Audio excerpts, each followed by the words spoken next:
नमस्कार, स्वागत है। आज की इस वीडियो में हम बात करेंगे सिंहभूम के सिंह वंश की। झारखंड के क्षेत्रीय राजवंशों में सिंहभूम के सिंह वंश का महत्वपूर्ण स्थान रहा है। सिंह वंश के पारिवारिक इतिहास ग्रंथ को हम वंश प्रभा लेखन के नाम से जानते हैं और इसके अनुसार सिंह वंश की दो शाखाएं स्थापित हुई।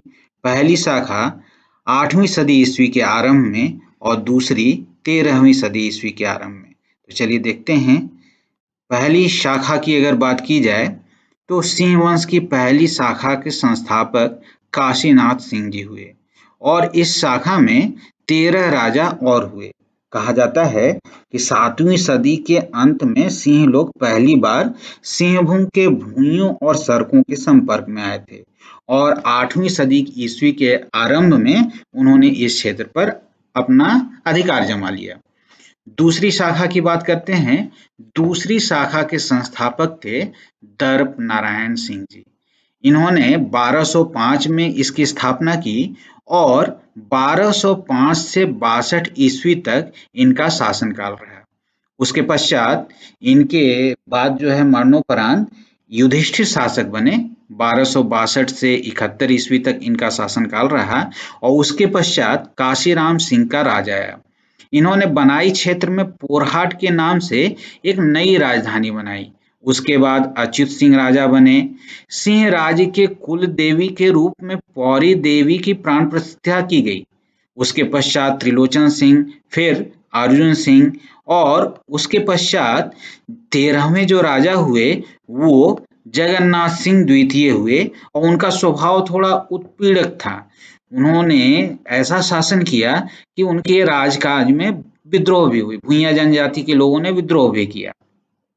इसके पश्चात की बात की जाए तो जो प्रमुख राजा हुए उनमें कृष्ण सिंह, अजय सिंह, शिकार सिंह, दयार सिंह, मान सिंह, अजय सिंह द्वितीय, शिव नारायण सिंह, लक्ष्मी नारायण सिंह एवं चित्रा सिंह। अकबरकालीन झारखंड की बात करते हैं और सिंहभूम के संबंध में बात करते हैं तो 1592 के उड़ीसा अभियान के समय राजा मानसिंह सिंहभूम होकर गुजरे थे और उस समय के जो तत्कालीन राजा थे रणजीत सिंह ने मुगलों की अधीनता स्वीकार कर ली थी और वो अंगरक्षक दल में शामिल हो गए।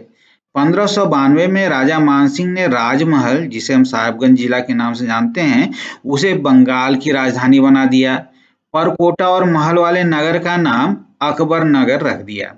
फिर उत्तर मुगल कालीन झारखंड की बात की जाती है। 1707 से 67 ईस्वी की बात की गई। काशीराम सिंह महिपाल सिंह के जो उत्तराधिकारी थे, महिपाल सिंह औरंगजेब के समकालीन थे, वह राजा बने थे बहादुर शाह एक, जो 1707 से 12 तक के शासनकाल की बात की जाती है मुगल कालीन, उस समय समकालीन थे उनके। और उसके बाद छत्रपति सिंह, फिर अर्जुन सिंह प्रथम की बात की गई। आगे की बात करते हैं। उसके पश्चात जगन्नाथ सिंह का शासन आया। उनके पुत्र पुरुषोत्तम सिंह हुए तथा विक्रम सिंह हुए। इनके दो पुत्र थे, पुरुषोत्तम सिंह और विक्रम सिंह। जगन्नाथ सिंह के बाद पुरुषोत्तम सिंह राजवंश की राजगद्दी पर बैठे और उनके पश्चात अर्जुन सिंह द्वितीय शासक बने। अर्जुन सिंह द्वितीय का लालन पालन विक्रम सिंह ने किया था, तो इस कारण से उन्होंने चाचा को एक जागीर दी जिसे सिंहभूम पीर कहा गया। 12 गांवों का यह समूह था, शामिल थे 12 गांव इसमें। विक्रम सिंह ने इस जागीर का विस्तार कर एक राज्य का रूप दे दिया। राजधानी बनाई सरायकेला और बाद में यह राज्य जो है वह सरायकेला राज्य के नाम से जाने जाने लगा। विस्तार किया उन्होंने। उत्तर में पाटकुम राजा से कांडू और बक्साई पीर छीन लिया।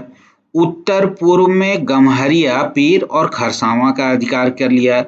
सिंहभूम का जो मूल राज्य था, जो पोरहट राज्य के नाम से जाना जाता था, उससे स्वतंत्रता प्राप्त कर ली और साथ ही साथ केवल स्वतंत्र ही नहीं हुए बल्कि शक्ति व समृद्धि में भी उससे आगे निकल गए। आगे की बात करते हैं। पोरहट राज्य के सिंहवंशी शासक राजा अर्जुन सिंह द्वितीय के उत्तराधिकारी बने अमर सिंह और अमर सिंह के पश्चात जगन्नाथ सिंह चतुर्थ का शासनकाल आया। इनके शासनकाल में कोल व हो जनजातियों का राज्य में उपद्रव बढ़ा, विद्रोह हुए और इतना विद्रोह हुआ कि उन्हें छोटा नागपुर खास के नागवंशी शासक दर्पनाथ शाह की सहायता भी लेनी पड़ी। लेकिन हो आदिवासियों ने इस संयुक्त सेना को भी हरा दिया और इन्हीं के शासनकाल में अर्थात जगन्नाथ सिंह चतुर्थ के शासनकाल में ही 1767 ईस्वी में अंग्रेज सिंहभूम में प्रविष्ट हुए। वीडियो देखने के लिए बहुत बहुत धन्यवाद।